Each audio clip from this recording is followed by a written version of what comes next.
My name is Anne Koval, and I'm the curator of Fairy Tales, and this exhibition recently opened at the Owens and features 9 Canadian women artists. And it plays on the idea of narratives such as fairy tales, but also animals. It deals with artists who are looking at issues around nature, ecology, animal-human relations, and how that intersects with narrative. So gradually it just sort of grew over the last 5 years, and I gathered artists, and mostly artists who somehow had a connection either to the narrative or to the animal or insect context, because in fact there's an artist here, Aganetha Dyck from Winnipeg, who worked a lot with honey and wax and honeybees. So her shoe has been manipulated by bees and actually finished by bees. Yeah, it's very rich, the handmade aesthetic. It's in fact, even the photographs and the film are full of the handmade aesthetic. So it's something, I think, partly because I'm working with a gender and female artists, but Anna Torma's work behind me is always leans that way with her embroideries. But arguably even Meryl McMaster, her photographs where she performs in the landscape, and she's created these costumes that are fantastical and wonderful, and so that handmade is very a part of that.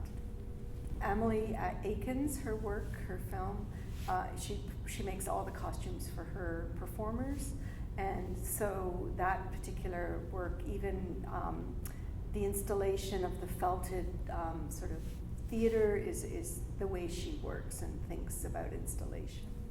Vicky Sabourin is an artist from Montreal, and her work, she made this little curiosity cabinet, and it's full of these little treasures, and it's interactive, and kids can pull out drawers, and it plays on the theme of the curiosity cabinet, but she has done a lot of felting in her practice, so there's these little felted mice and other objects that she's collected.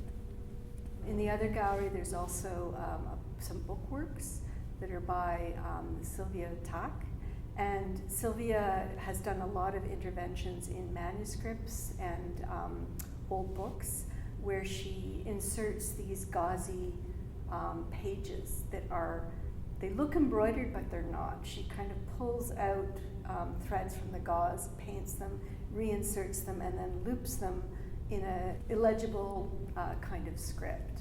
And then in the other gallery as well, the work of Laura Vickerson is very much about the handmade aesthetic, and that very much is part of her practice.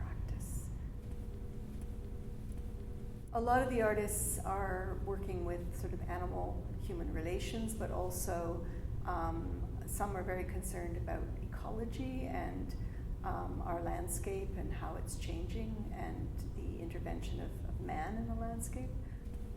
Janice Wright Cheney in particular, she's very interested in the idea of this black cougar and the fact that it's rarely sighted, but it's been sighted in New Brunswick. And she's done photographic work around that where she recreates these sightings.